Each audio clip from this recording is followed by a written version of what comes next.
अस्सलाम वालेकुम students, welcome to Informatics Academy. Dear student, आज के इस वीडियो लेक्चर के अंदर हम नेक्स्ट टॉपिक कंटिन्यू कर रहे हैं फॉर क्लास 10 फिजिक्स के टॉपिक स्टार्ट किया है। हमने वेव्स एंड साउंड के चैप्टर स्टार्ट किया था। फर्स्ट इनिशियल लेक्चर के अंदर हमने इनिशियल कुछ बेसिक डेफिनेशंस को डिस्कस किया था। उन्हीं बेसिक डेफिनेशंस की बेसिस के ऊपर हमने एक डेरिवेशन स्टार्ट करनी है इस वीडियो लेक्चर के अंदर, सिंपल हार्मोनिक मोशन। उस सिंपल हार्मोनिक मोशन की डेरिवेशन से पहले कुछ बेसिक टर्मिनोलॉजीज़ हैं, उसको जो है सब यहाँ पे बेसिक डिस्कस कर रहे हैं। सबसे पहले कुछ बेसिक कंडीशंस क्या है, कुछ टर्मिनोलॉजीज़ क्या है, उसको डिस्कस कर रहे हैं। सबसे पहली बात की जाए वाइब्रेशन। वाइब्रेशन कैसे डिफाइन किया जाएगा? वाइब्रेशन का मतलब ये है कि जब भी कोई ऑब्जेक्ट मूवमेंट परफॉर्म कर रहा है तो जो कंप्लीट रोटेशन को एक कंप्लीट राउंड ट्रिप ले रहा है वन एक्सट्रीम पॉइंट से लेकर दूसरे एक्सट्रीम पॉइंट तक, वाइब्रेटिंग बॉडी, ऑसिलेटिंग बॉडी जब भी एक पॉइंट से दूसरे एक्सट्रीम पॉइंट तक ट्रैवल करते हुए एक कंप्लीट रोटेशन ले रहा है या कंप्लीट आपके पास राउंड ट्रिप ले रहा है, इस एक कंप्लीट राउंड ट्रिप को आप क्या नाम देते हो? This is called as one vibration और वन ऑसिलेशन। सो ख्याल रहे स्टूडेंट, ये एक इंपॉर्टेंट आपके पास कंडीशन है जो कि हमने याद रखना है। आगे तमाम डेरिवेशन टॉपिक्स के अंदर वाइब्रेशन का मतलब ही वन कंप्लीट राउंड ट्रिप है from one extreme point two the other extreme point. ठीक है, यानी कि वन एक्सट्रीम पॉइंट से लेके दूसरे एक्सट्रीम पॉइंट तक ऑब्जेक्ट गया और फिर वापस आ रहा है अपने इनिशियल पॉइंट की तरफ।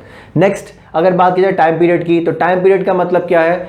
टाइम पीरियड की कंडीशन क्या होगी? टाइम पीरियड के रिस्पेक्ट से अगर बात किया जाए तो वो टाइम जो एक वाइब्रेशन या एक ऑसिलेशन को कंप्लीट करने के लिए रिक्वायर्ड है, उस टाइम को आप नाम देते हैं that is be named as time period. याद रहे, एक ऑसिलेशन, एक कंप्लीट वाइब्रेशन को मुकम्मल करने के लिए जो टाइम रिक्वायर्ड है उसे आप क्या नाम देते हो? Time period. और इसका ऐसा यूनिट सेकंड में ही नोट किया जाएगा।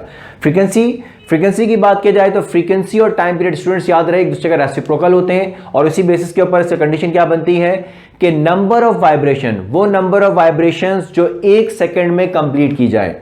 टाइम पीरियड के लिए क्या था कि एक सेकंड में आपके पास जो है जो कितनी भी आपके पास जो है, यहां पे आप टाइम पीरियड के लिए आप क्या कह रहे हैं कि एक वाइब्रेशन कितने सेकंड में जो है कंप्लीट कर रहा है, एक वाइब्रेशन कितने सेकंड में कंप्लीट कर रहा है, this is called time period.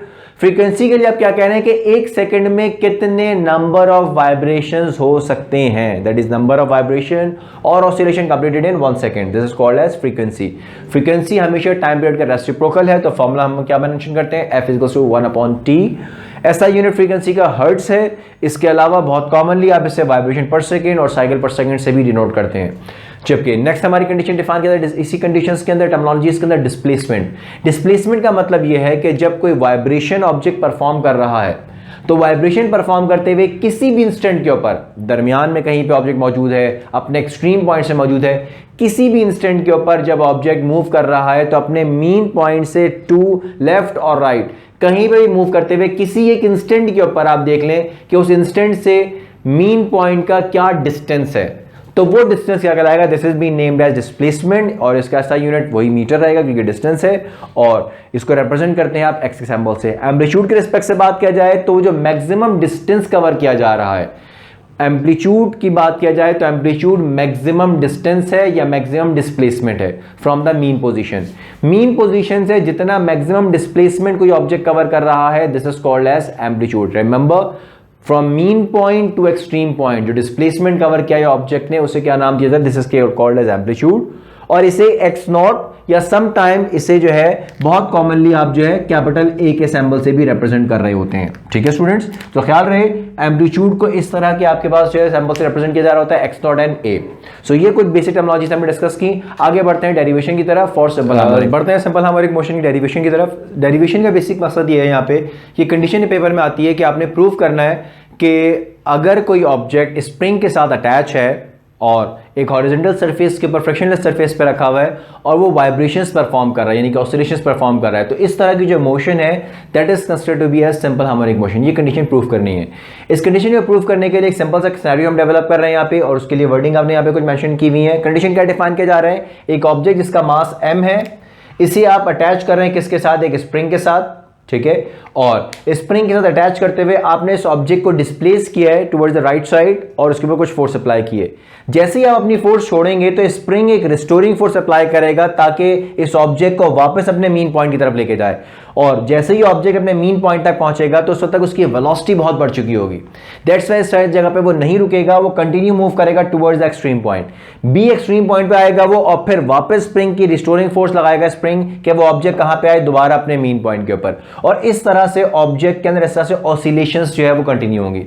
सो ये जो वाइब्रेटिंग बॉडी है, यानी कि यहां पे जो स्प्रिंग मास सिस्टम यहां पे जो डिजाइन किया आपने, इसी कंडीशन क्या होगी कि जो बॉडी अटैच है स्प्रिंग के साथ, ये वाइब्रेशंस करता रहेगा और वाइब्रेशन करते हुए अनटिल अनलेस वापस आकर रुकेगा कहां पे, अपने मीन पॉइंट पर आकर रुक रहा होगा।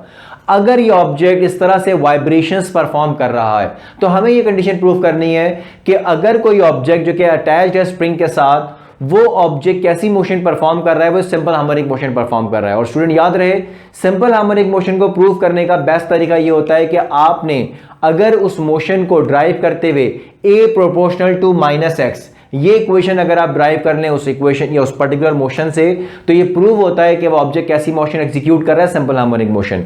तो स्टार्ट करें इस कंडीशन को, क्योंकि स्प्रिंग की मोशन है, स्प्रिंग के साथ अटैच है। और आप लोगों ने क्लास 9 में आपने एक टॉपिक पढ़ा था हुक्स लॉ के रिस्पेक्ट से। हुक्स लॉ के रिस्पेक्ट से बात किया जाए तो कंडीशन क्या है, वहां पे फोर्स डायरेक्टली प्रोपोर्शनल होती है किसके, डिस्प्लेसमेंट प्रोड्यूस के, ये जिसे कहते हैं कि फोर्स डायरेक्टली प्रोपोर्शनल था किसके, एक्सटेंशन के, दैट इज F प्रोपोर्शनल था किसके, x के। वही कंडीशन यहां पे मेंशन कर रहे हैं कि F इक्वल्स टू -kx आपने कंडीशन पुट कर दी है। k यहां पे कांस्टेंट ऑफ प्रोपोर्शनैलिटी है और इसे स्प्रिंग कांस्टेंट का नाम दिया जाता है। नेक्स्ट आपने यहां पे जो है कंडीशन आपने मेंशन कर दी कि F की वैल्यू बराबर आ गई -kx from the Hooke's law. Newton का सेकंड लॉ अप्लाई कर दिया, F equals to ma। Equation number 1 और 2 इन दोनों कंपेयर करके आपने क्या किया, ma को -kx के बराबर लिया, m की वैल्यू मल्टीप्लाई हो रही है, इधर लाके डिवाइड की। सो k अपॉन m, इन दोनों के रिस्पेक्ट से बात की जाए तो ये पूरा एक कांस्टेंट के बराबर आ रहा है। इक्वेशन आपने क्या ली, a एस्टिस लगा, माइनस साइन एस्टिस आ गया, और k अपॉन m पूरा कांस्टेंट वो आपने एस्टिस लिख दिया, और x की वैल्यू एस्टिस शो हो रही है। सो जब इक्वेशन के अंदर कांस्टेंट आ रहा है तो यहां पे रिवर्स काम कर रहे हैं। अगर प्रोपोर्शनैलिटी आपने इक्वेशन में लेके आनी है तो कांस्टेंट को इक्वेशन से हटा दें, इक्वल टू का सिंबल कन्वर्ट हो जाएगा किसमें, प्रोपोर्शनैलिटी के सिंबल में। दैट इज आपकी कंडीशन प्रूव हो रही है कि अगर कोई ऑब्जेक्ट स्प्रिंग के साथ अटैच है और सिंपल हार्मोनिक मोशन एग्जीक्यूट कर रहा है तो उसके लिए लाजमी है कि a किसके बराबर हो, -x के। तो कंडीशन आपने यहां पे मेंशन कर दी कि एक्सेलरेशन डायरेक्टली प्रोपोर्शनल आ रहा है किसके, डिस्प्लेसमेंट के, जबकि इसकी एक्सेलरेशन की डायरेक्शन कहां पे है, टुवर्ड्स द मीन पोजीशन। जो ये बात प्रूव कर रहा है कि इस मोशन को जो कि हमने यहां पे डिस्क्राइब किया है, इसकी मोशन कैसी है, that is simple harmonic motion. जी स्टूडेंट्स, सो आज का ये हमारा लेक्चर यहां तक कंप्लीट है। इस वीडियो लेक्चर के अंदर आपको कोई चीज, आपके पास कंसर्न्स, आपके कोई पॉइंट्स, अगर कुछ क्यूरीज हैं तो हमें कमेंट सेक्शन में उससे आगाह करें, और अगर आपको वीडियो पसंद आई तो अपने फेलो स्टूडेंट के साथ शेयर करें, और साथ ही साथ हमारे चैनल को सब्सक्राइब करना ना भूलिएगा। नेक्स्ट वीडियो तक के लिए इजाजत दीजिएगा। अल्लाह हाफिज।